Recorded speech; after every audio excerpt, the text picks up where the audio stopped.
Today's podcast is brought to you by Hypervape. Hypervape.com. Sleek, discreet, and reliable. That's HYPRVAPE. Hypervape.com.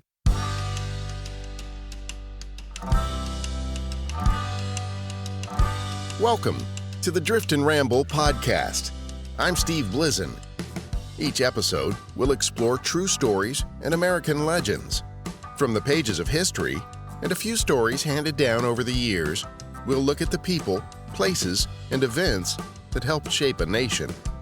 Stories of survival, notable frontier men and women, explorers who struck it rich, and the outlaws that stole it from them. There'll be studies of saloon girls, swindlers, banditry, and bad men, profiles of lawmen and American Indians, and the good and evil that existed between them. We'll amble through the past. We'll delve into the folklore of the times and maybe even uncover a ghost story or two. So, saddle up or settle in for the Drift and Ramble podcast. This is episode 12. It's been said the people you surround yourself with say a lot about the kind of person you are. And with friends like gunfighter Ben Thompson, Luke Short, Bill Tillman, Wyatt Earp, Buffalo Bill Cody, and Teddy Roosevelt, your status among the iconic figures of the Old West is fairly certain. And you have to assume there is either a badge or a gun, or both, involved in the story. But for the man we'll visit with in this installment of the Drift and Ramble podcast, there's more than just a law enforcement angle to his story. Sure, he was appointed deputy marshal by a U.S. president. Of course, he was the marshal of Dodge City during its most dangerous year. But the man was also a buffalo hunter, an accidental Indian fighter, and a civilian scout for the U.S. Army. Considered to be one of the White House gunfighters, alongside the likes of Pat Garrett and Ben Daniels, he also became a bodyguard, a boxing aficionado, and a journalist. Made more famous over a practical joke than his actual deeds, W.B. Masterson accomplished much of these feats in the first 30 years of his life. Of course, we're talking about the Canadian-born American icon, more commonly known by the name of Bat Masterson. Born William Bartholomew Masterson in what is now Quebec on November 26, 1853, he later changed his name to William Barclay Masterson and was known by the nickname Bat. Living on farms in New York, Illinois, and finally Kansas, Masterson, now in his teens, left with his brothers Ed and Jim to become buffalo hunters. In 1872, Ed and Bat were hired to grade a 5-mile section of track for the Atchison, Topeka, and Santa Fe Railroad, but the subcontractor, a man by the name of Raymond Ritter, neglected to pay the men for their work. It took nearly a year, but Masterson finally caught up with the man, and on April 15, 1873, Masterson, alone, entered the rail car while his brother Ed and their friend Raymond Thompson waited outside. Masterson drew his revolver on Ritter and forced him out on the rear platform of the train. He then persuaded Ritter to pay the men their back wages, while a crowd of onlookers cheered for the righted wrong. Masterson went back to buffalo hunting, however, and in June of 1874, he became entangled in fighting Indians during the Second Battle of the Adobe Walls. Although Masterson hadn't intended to participate, he soon found himself with no other options. Masterson and a man named William Dixon had been hunting in the area near Dodge City. They joined up with a wagon train headed for the walls just 2 hours before the first skirmishes would begin. It was a random yet fateful act.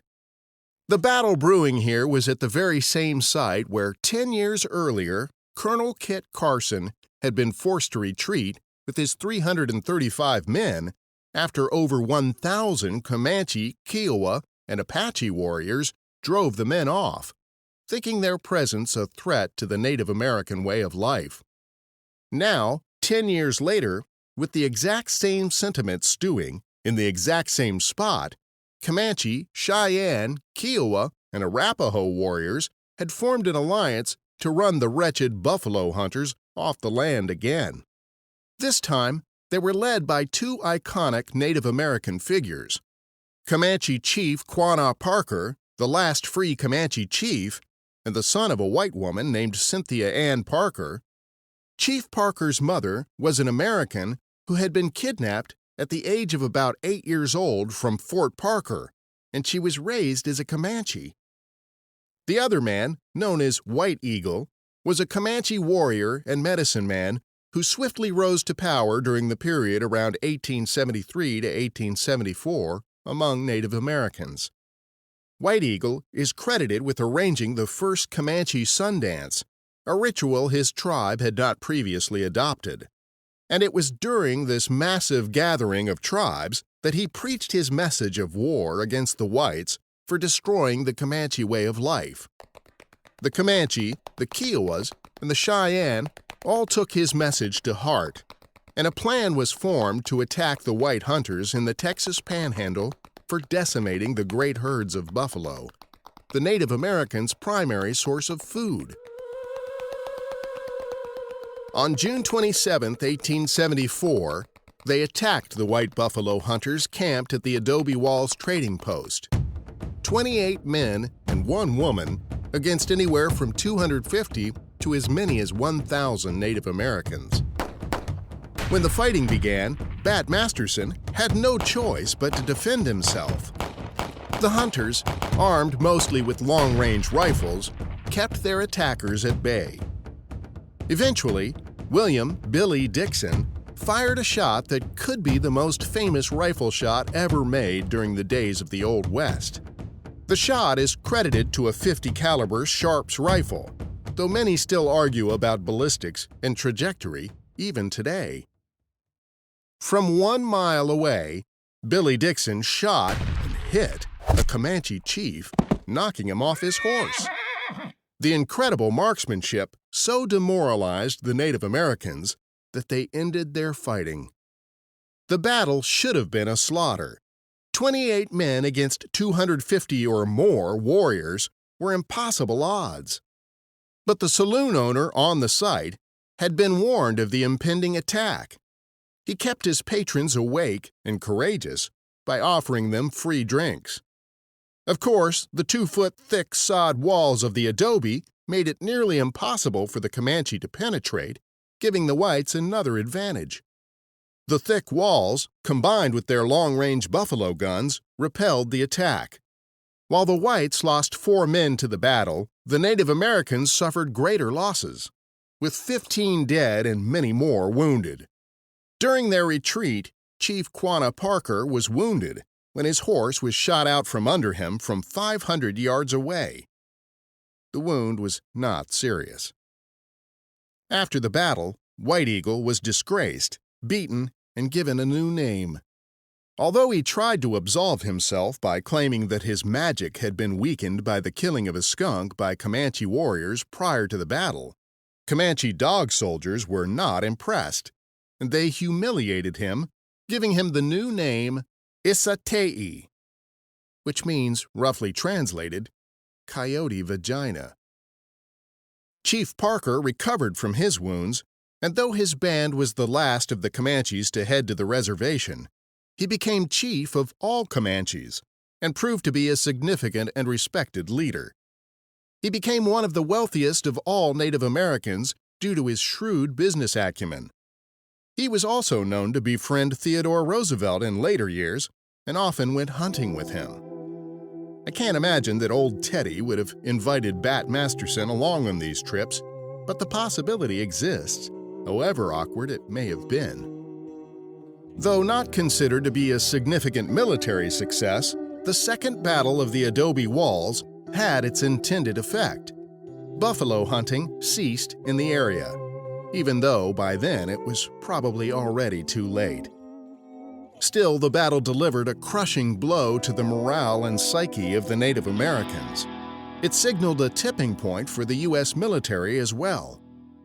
Just 3 months later, the now famous Billy Dixon would receive the Medal of Honor for for his role in the Battle of Buffalo Wallow. Within a year, the long war between the military and the Native Americans would come to its bloody conclusion.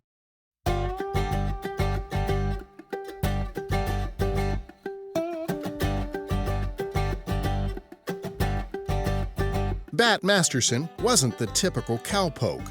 He didn't fit the profile of the rough-and-tumble frontier type. He wasn't fond of frock coats or 10-gallon hats. No, Bat Masterson was educated, well-heeled, and he dressed in the latest fashions. A city slicker in a three-piece suit, complete with a bowler-style hat, he appeared to be more at home on the cobblestone streets of New York than on the mud-covered roads of Dodge City. With the Second Battle of the Adobe Walls behind him, young Bat Masterson drifted around Texas for a time. In January of 1876, he got in a gunfight over a girl in Sweetwater, Texas. Bat was shot in the pelvis. The other man, a man named Melvin King, didn't fare as well. Masterson managed to shoot him, and King died of his wounds. Bat had killed his man.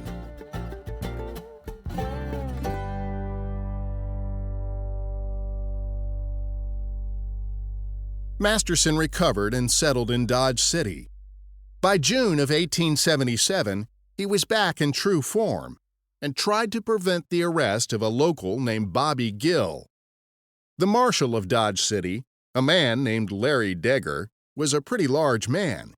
Yet somehow, Bat Masterson was able to wrap his arms around the 315-pound lawman, and Bobby Gill was able to make his escape. Friends of Degger grabbed Masterson, and Degger pistol-whipped him. The next day, Marshal Degger fined Masterson $25 for disturbing the peace, while Bobby Gill, the man who escaped, was only fined $5. But breaking the law was only the beginning of Masterson's storied career as a lawman in the city of Dodge. Only weeks after Masterson's disturbing the peace charge, he was hired to serve as undersheriff to Sheriff Charles E. Bassett. In just a few months, it was election time, and Charlie Bassett was prohibited by law from seeking a third term as sheriff. So the derby-wearing Masterson threw his hat in the ring. His opponent just happened to be the 315-pound Degger, who he had already established himself with previously. In November of 1877, just 3 days before his 24th birthday, Bat Masterson was elected sheriff of Ford County, the place where Dodge City was located. The margin was just 3 votes more in favor of young Masterson to win. Within one more month, brother Ed Masterson was elected as marshal, and together the Masterson brothers kept the peace in Dodge City during its most violent year. It didn't take long for the new sheriff in town to start making headlines. In what would eventually reveal itself as a pattern for Bat Masterson, he made a habit of picking the wrong man for the job. In January of 1878, he hired a man named Bill Tillman as his undersheriff. Tillman, a former buffalo hunter who claimed to have killed the all-time record for buffalo, some 3,300 in all, was alleged to have served as undersheriff to Charlie Bassett, but no formal record of this service exists. Tillman was a close friend of Masterson and Wyatt Earp, and had been a saloon owner in Dodge City. While the man may not have had any prior experience as a lawman, he had plenty of experience with a gun. Just barely a month after the appointment, Tillman was charged as an accessory to an attempted train robbery. The charges were later dropped due to lack of evidence. Meanwhile, the Masterson brothers' first high-profile arrest came in February of 1878 when the boys captured 2 would-be train robbers. They caught 2 more train robbers in March, but it wasn't all roses for the sibling lawmen. Masterson had to sell his new deputy's Dodge City house to satisfy a judgment, and within a few weeks, he was forced to arrest his own undersheriff on April 16, 1878. This time, Bill Tillman was suspected of horse thievery. Charges against Tillman were once again dropped, but meanwhile, Bat's brother, Ed Masterson, was shot and killed in the line of duty. A cowboy named Jack Wagner had not been aware that Bat was nearby when he fatally shot Bat's brother, Ed. As Ed stumbled off to die, Bat shot Wagner from across the street, and he shot at Wagner's boss, too, as the man was holding a gun at the time. Walker, the boss, was taken back to Texas to recover, but Jack Wagner died from his wounds. Bat Masterson had avenged his brother's death in spectacular Dodge City fashion, but the shooting was just getting started. In October, the son of a wealthy cattleman shot and killed an actress, and Bat set out with a posse to bring the man in. Among the men in his posse was Bat's close friend Wyatt Earp. He, Bat, Bill Tillman, and the rest of the posse rode out after the cowardly lady killer. The next day, Masterson caught up to the shooter, and he got off a shot at the cattleman's son. He winged him in the arm while the posse shot the horse out from under the guilty party. Once again, Bat proved to be an unstoppable force when it came to catching criminals. Well, it didn't take long for the shine to come off the badge for Bat Masterson. Soon, the railroad companies took notice of Bat's talents, and he was hired to assemble a company of men to help the Santa Fe Railroad help discourage protests from the hotly contested railroad right-of-way near Royal Gorge in Pueblo, Colorado. Masterson, of course, had no legal authority in Colorado, but he didn't let details like that stop him from assembling a crew of some of the most capable gunfighters in the area. Among the men Masterson employed were Ben Thompson, Mysterious Dave Mather, John Joshua Webb, and quite possibly Doc Holliday, some of whom Bat would later write about. The people of Dodge City, however, grew decidedly less supportive of Masterson's Colorado adventures, and in 1879 they voted him out of office as sheriff of Dodge City, voting instead to install a local barkeeper by the name of George T. Hinkle. During the 1880 census in Dodge City, Masterson's name was listed as a resident cohabitating with a 19-year-old woman by the name of Annie Ledoux. She was described as his concubine. Bat's younger brother James was also listed as living with a 16-year-old girl, described in a similar way. Soon after the census was taken, Ben Thompson sent an urgent telegram to Bat requesting his assistance in saving Ben's brother Billy from the gallows. It seems Billy Thompson had shot off a man's thumb. Ignoring the missing digit, the man shot back and seriously injured Thompson. And now, Thompson was sure to hang. Arriving in North Platte, Nebraska, Masterson ran into Buffalo Bill Cody, who offered to help rescue the troublesome brother of Bat's friend, and the men were given the royal welcome by Cody and his friends, who assisted them with shelter until they could arrange safe passage back to Dodge City. The troublesome Texas Billy Thompson recovered from his wounds with quite a story to tell. Masterson drifted around Kansas City and Dodge until 1881, when he traveled to Tombstone to meet up with his old friend Wyatt Earp. It was here he also met Luke Short for the first time, and the two men became fast friends. Earp, Short, and Masterson all worked as faro dealers, or lookouts, in Tombstone, an occupation that Bat seemed to favor when times got lean. But just a couple of months into his time in Tombstone, Bat was summoned back to Dodge by another urgent telegram. This time, it was from his own little brother, Jim, requesting assistance with an ongoing feud. It seems Jim Masterson had partnered with a saloon owner named Peacock in Dodge City, and Jim took an immediate disliking to the bartender. Masterson thought the bartender to be dishonest and a drunk, but the man named Albert Updegraff was the brother-in-law of the other partner. Masterson tried to persuade his partner to fire the bartender, but to no avail. Tensions mounted, threats were made, and ultimately, Bat Masterson was summoned.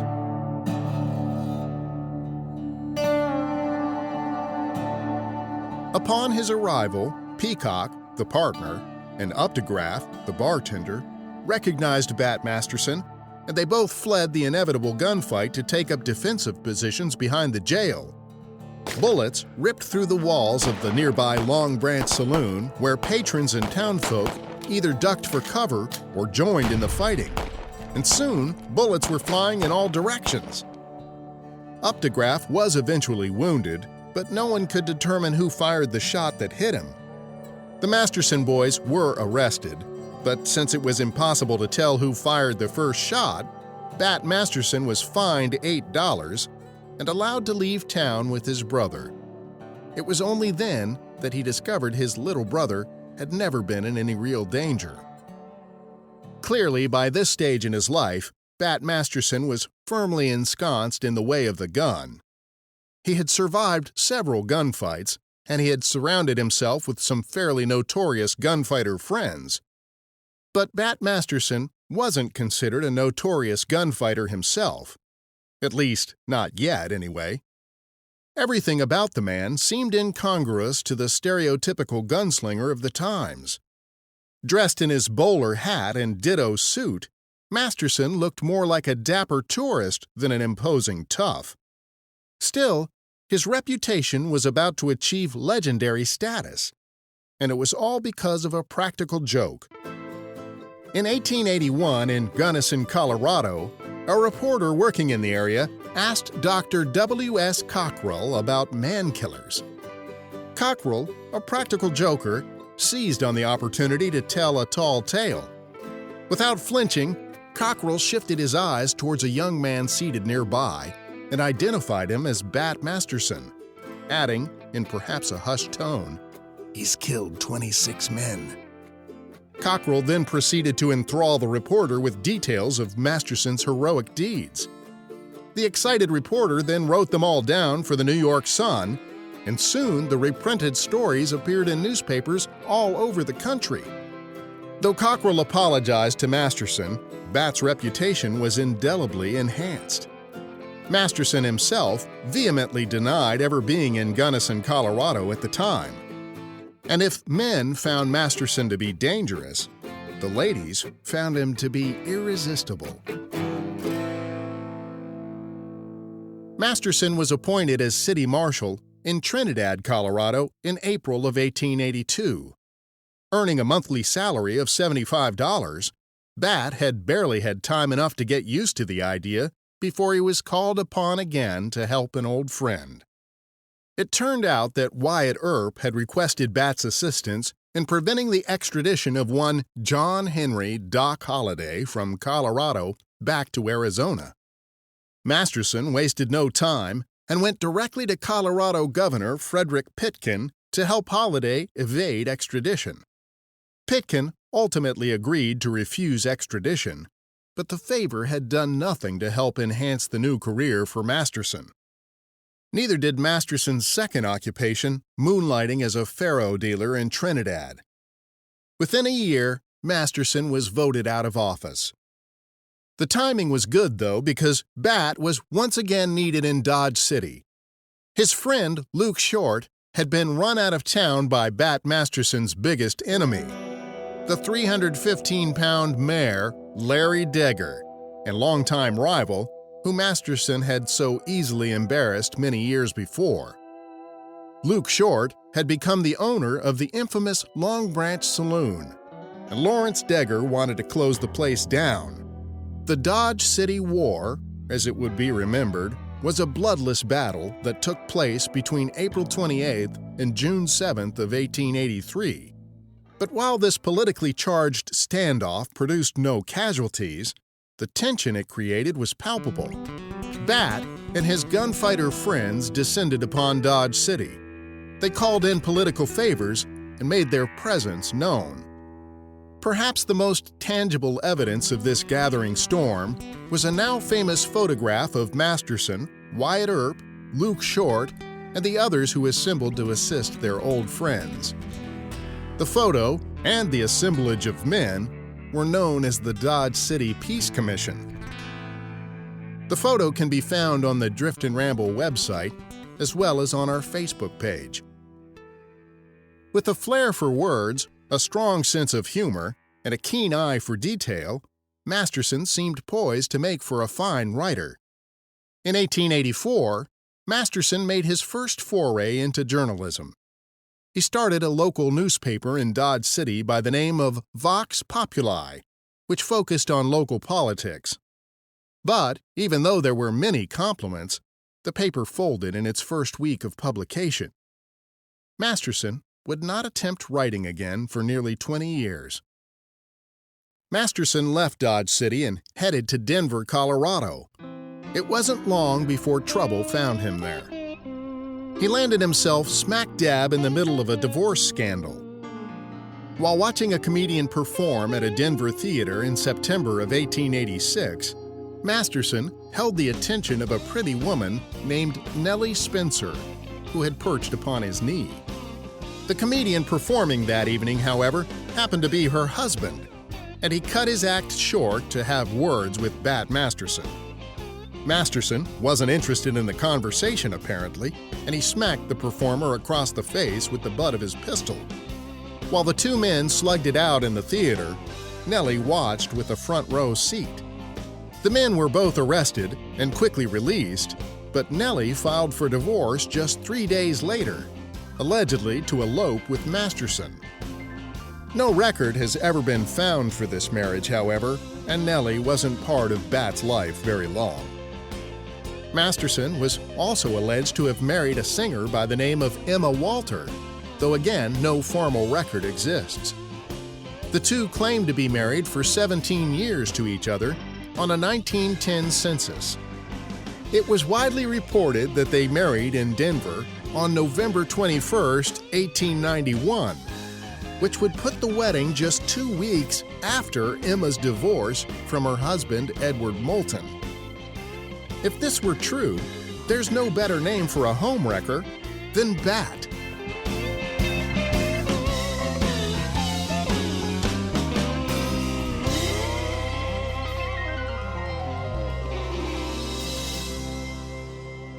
By now, Masterson had been busy chasing his fortunes, dealing faro in an arcade for a time, then managing and ultimately purchasing a Denver theater, possibly where he met Miss Walter. By then, he had developed a fondness for the art of boxing and traveled the country attending boxing matches, and he even tried to preside over them. In 1889, Masterson went to Mississippi for the John L. Sullivan vs. Jake Kilrain heavyweight championship fight. He wasn't there as a spectator, however. He was hired as the designated timekeeper for Kilrain, and reportedly, he did a lackluster job. Still, he set up his friends like Luke Short and 12 others in strategic positions around the ring in case of an emergency. Despite being considered a boxing authority, Masterson displayed a peculiar talent for consistently backing the wrong man. Between 1889 and 1921, Masterson backed the wrong man in almost every fight he attended. Kilrain was no exception. He lost to Sullivan in the championship bout. Masterson followed the fighter's circuit south into Florida and north again into New York, where he briefly served a stint as a bodyguard for a millionaire named George Gould, who, incidentally, was the son of Jay Gould, the railroad tycoon accosted by Judge Roy Bean that I mentioned in our last episode. Though Bat wrote excitedly to his friends about the many fishing adventures he'd been on aboard the Gould's yacht and his plans to remain in New York indefinitely, the assignment was short-lived. Back in Denver, Colorado, in 1897, Bat served as sheriff of Arapahoe County when he and a man named Tim Connors got into a dispute. Bat reached for his pistol, but Connors tried to take it away, and during the scuffle the gun went off, striking a bystander in the wrist. 2 years later, he was made a partner in a boxing club called the Colorado Athletic Association. But only a few days after that, he was frozen out of the organization by his partners. Masterson retaliated by founding a rival boxing club, the Olympic, and installing himself as president. He received favorable media coverage for the club from a Denver newspaper called George's Weekly, where Masterson was employed as a sports editor. But life in Denver had lost its charm for Masterson. He wanted to settle down in New York and made plans to do so. He visited New York City before suddenly returning to Denver. Here is where the trail goes cold. There are two stories that circulate about Bat's sudden and final Denver departure. The first one involves a woman with an umbrella who took exception to Masterson as an undesirable person at an election. The second story describes the iconic Western figure as a dangerous drunk and public nuisance who was chased out of town by authorities. The first story was circulated by Bat himself. It's up to you to decide which version seems more plausible. Regardless of your choice, Bat Masterson never returned to Denver. Now settled in New York, Bat's spiral downward seemed inevitable. He was arrested with two other men for fleecing an old man named George Snow out of $17,000. Before the charges were dropped, he insulted the man who arrested him in the press, and within days of being released for the bunco charge, he was arrested again for carrying a concealed weapon. But in the days that seem the darkest, come the lights that shine the brightest. And for Bat, that bright light may have been his friendship with Alfred Henry Lewis. Lewis had his brother hire Masterson as a columnist for the New York Morning Telegraph. His column was called Masterson's Views on Timely Topics, though it focused on sports and more specifically on the sport of boxing. The column ran 3 times a week from 1903 until 1921, at the time of Bat's death. Alfred Henry Lewis did far more than get Bat Masterson steady employment. He published a fictionalized biography of Masterson called The Sunset Trail, and he introduced Bat to President Theodore Roosevelt, which blossomed into a full-blown bromance. Teddy and Bat became fast friends, resulting in Masterson becoming a frequent guest at the White House, and ultimately, it resulted in the presidential appointment as deputy marshal to the Southern District of New York. President Roosevelt wrote Masterson a letter with the warning, "You must be careful not to gamble or do anything while you are a public officer which might afford opportunity to your enemies and my critics to say that your appointment was improper. I wish you to show this letter to Alfred Henry Lewis and go over the matter with him." Bat earned $2,000 per year in this job until it ended in 1909. Masterson, by now, was in poor health. He was overweight and he was suffering the effects of diabetes.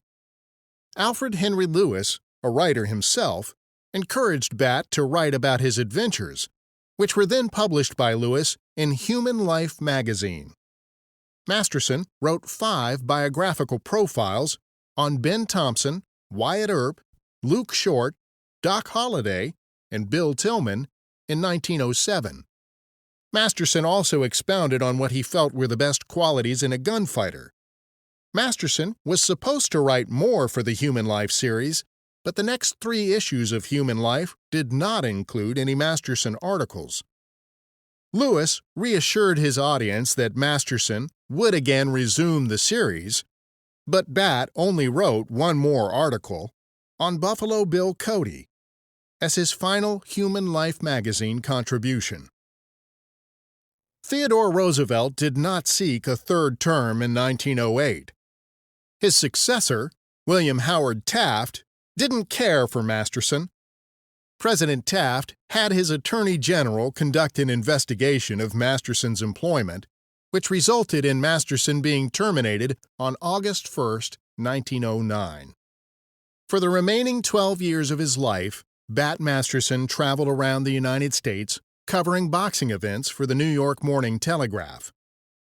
Masterson wrote his final column for the New York Morning Telegraph on October 25, 1921, and died at his desk at the age of 67. He had suffered a massive heart attack. He was found slumped over his desk with his final article completed. Over 500 people were in attendance at his funeral. Damon Runyon, a close friend and honorary pallbearer, delivered these words in his eulogy. He was a 100% 22-carat real man. Bat was a good hater and a wonderful friend. He was always stretching out his hand to some down-and-outer. He had a great sense of humor and a marvelous fund of reminiscence, and he was one of the most entertaining companions we have ever known. There are only too few men in the world like Bat Masterson, and his death is a genuine loss. 11 years after Masterson's death, a collection of Damon Runyon's short stories was published under the title Guys and Dolls. These stories later formed the basis for the classic 1950 musical comedy of the same name. The central character from Runyon's Guys and Dolls was a high-rolling gambler from Colorado, who Runyon barely disguised under the name of Sky Masterson. Masterson has been the subject of numerous books, articles, radio and television shows, movies, and even in video games like Red Dead Revolver, which was released in 2004. The character named Jack Swift was based on Bat Masterson. In our next episode, we'll hear from the man himself, Bat Masterson, talking about gunfighters, and his friend Ben Thompson. Bat Masterson, in his own words.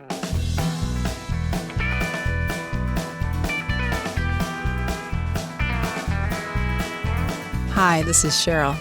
Your feedback is important to us. If you have a comment or suggestion, we'd really love to hear from you. You can contact us through our website, that's driftandramble.com. You'll see a listener survey button on every page, and we'd really appreciate your input on the survey. Please take a few moments to complete it, and you'll have our thanks in return. As Thanksgiving fast approaches, we'd like to say thanks to many people who have helped our podcast grow and be what it is today. So, if you would, Cheryl, take it away. We'd like to say special thanks to Epic Film Guys, Jake and Tom Conker, Now That I'm Older, Super Pee-Pee Time, The Unwritable Rant, Tattooed Bananas, Audio Oblivious Productions, Parlapod, Art Curious, Ice in the Face, The Whatnots, Just in Time, Poop Culture. Secret Trip. You just said poop. You said Super Pee-Pee Time. Oh, well, where were we? Secret Transmission, Out of the Fridge, Right Sides Only. Getting effed up with Octopus Caveman. Are you sure that's effed up? I think that's a full word there. Well, we're a clean show, so yes. We don't want to destroy our explicit rating on iTunes? That's correct. I see no reason to risk that at this point in our broadcasting experience. Oh, yeah. Faces and Aces. Bum Wine. Miserable Retail Slave. The Psycho Show. After Six Podcast. Basement Condition. History Personified. The Rollists. Dark Angels and Pretty Freaks. Small Town Horror. Geek Yogurt Podcast. The Mike Jolitz Show. Shot of History. And last but not least, A Beardo and a Weirdo Talk Film. Thanks to all of these fine podcasters for helping our show reach a new level of listenership and for being part of the Podern family, being active members, as it were. Cheryl?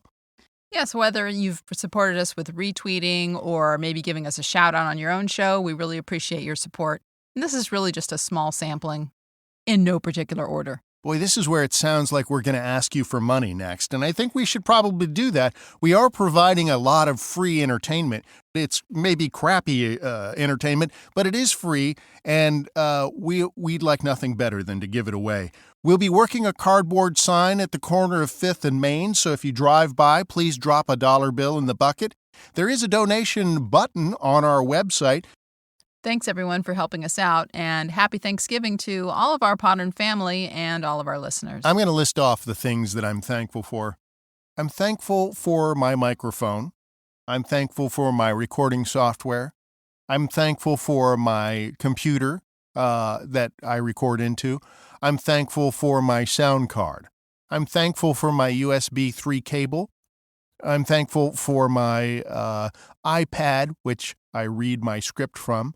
I'm thankful for my iPad holder, which is actually just a music stand, but it doesn't really matter. I'm thankful for my microphone cable. I'm thankful for my stool. I'm thankful for electricity. You know, there's a time in my life where I actually stole electricity from my neighbor. It's true.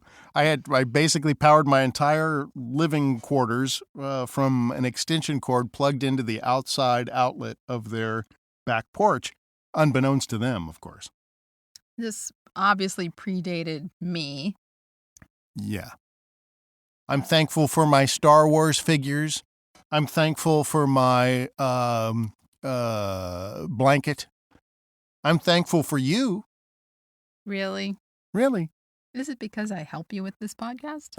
It's because of that, and also it's because you make a damn good sweet potato pie. You thankful for our sumptuous recording studio? I am thankful for the massive, expansive studio that we now presently hail from. Well, thanks for being part of this confessional. This concludes our broadcast hour. Or half hour. This concludes our broadcast time.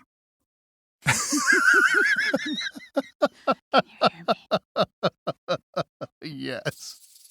In the bygone era of the American West, a good smoke was highly prized, but quality was hard to come by.